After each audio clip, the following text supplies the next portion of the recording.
Humeka Kenny. Importanteng araw po ito. Milestone po ito sa aking career. Matatapos po kasi yung kontrata ko sa October 31 this year. At dahil po sa ekonomiya natin sa kasalukuyan, hindi po malinaw kung marirenew ba ang kontrata ko, yes or no.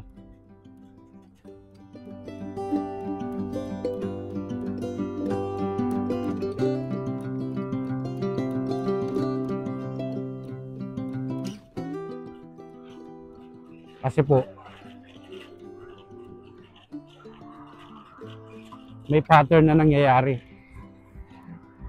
Yung pattern na yon hindi pumapabor sa akin.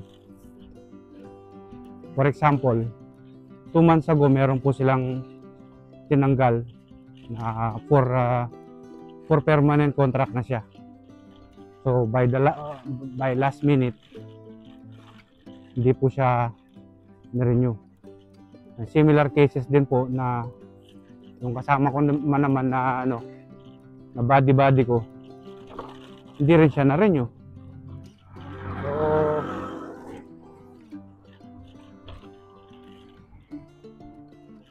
and ako naman po, in spite now of my insistence or persistence na malaman way in advance kung ano ba yung sitwasyon, wala din kasiguraduhan. Kumbaga uncertain po yung future. Kaya naturally, ang ginawa ko po ay siyempre maghahanap ako ng ways within the company kung paano ko ma-secure yung kontrata ko. Kasi first of all, eligible na po ako for permanent contract. And at my age now, gusto ko na pong maka-permanent, magkaroon ng permanent contract para siyempre kasi may plano po kaming may mga plans po kami ni Mrs. So yun ang actions na ginawa ko internally. Siyempre gumagawa po tayo ng mga actions dapat, internal at external actions.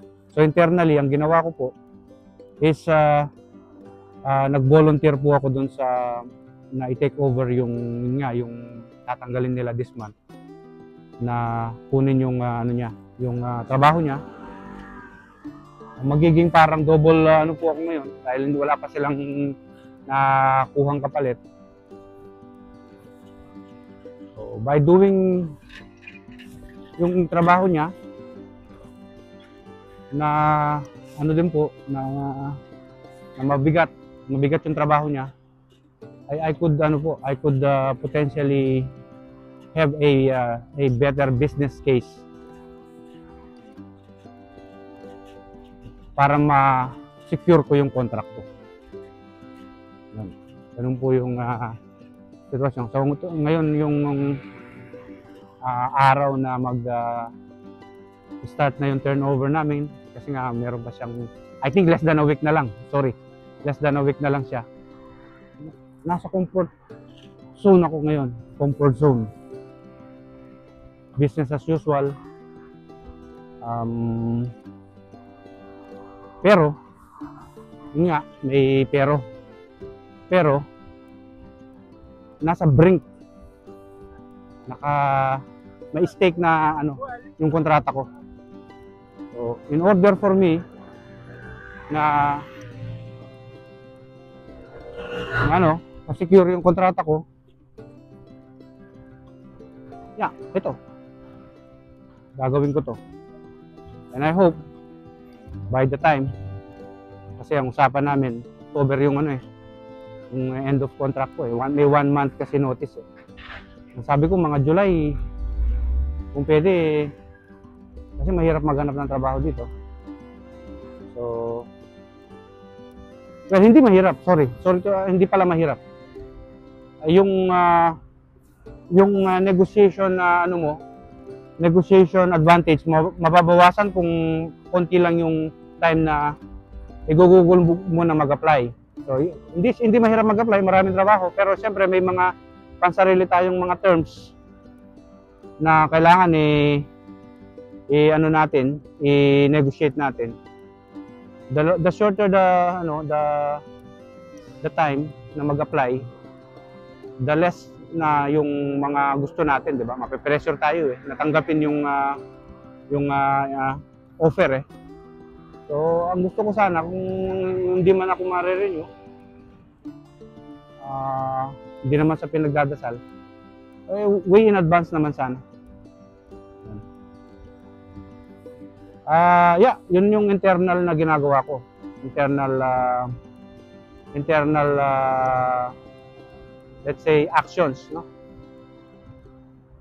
Siyempre, meron pa naman tayong opportunity. Ngayon pa lang na mag-scout, maghanap. Naka-open na yung yung profile ko sa LinkedIn. Sabi ko, open na ako for marami na ring nag-inquire. At inaano ko pa naman, pinopostpone ko kasi mahirap kung i-ano mo na kagad kumbaga mag-start na kayo ng interview or getting to know ng mga recruiter kung hindi ka pa sure talaga 100% about sa na mawawalan ka ng trabaho. Ano pa lang naman ngayon July. So, pero yeah, naka-ano lang sila. Sabi ko, sabi ko, yes, I have the possibility na ito yung 1 month.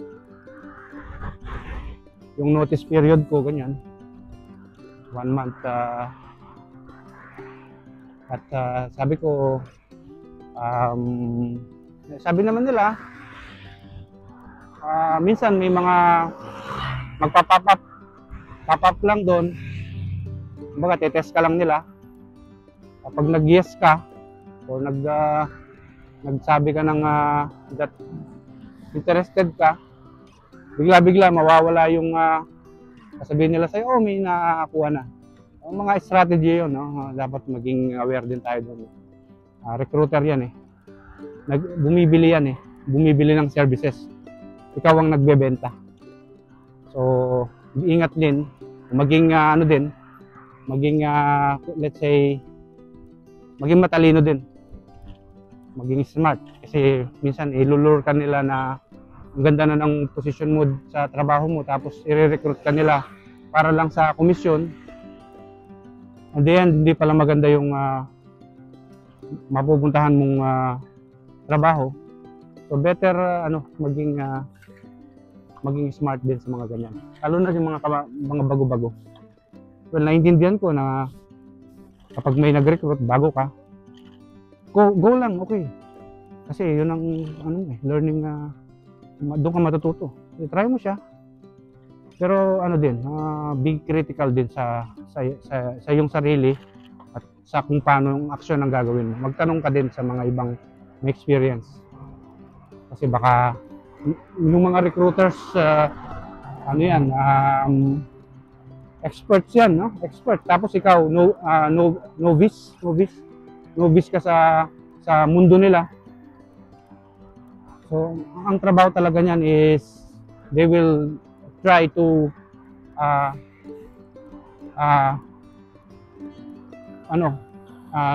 they will try to bid you out sa lowest para i-accept mo yung pinaka-lowest terms and conditions ng kontrata mo. Kaya maging din, alamin yung entry level na sahod according to kung ano yung ng market ngayon. Kung ano yung Yun nga, yung range ng sahod, entry level. Normally, meron namang ganyan.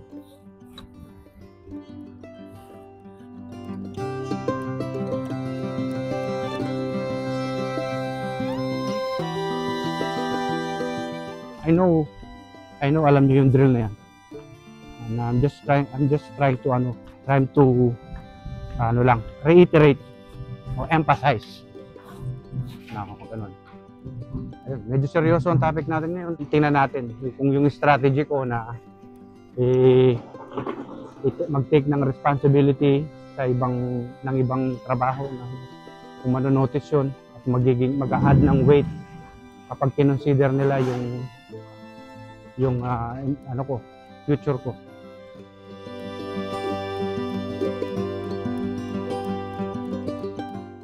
Salamat sa panonood. See you sa next vlog. Always stay positive and stay calm and stay cool.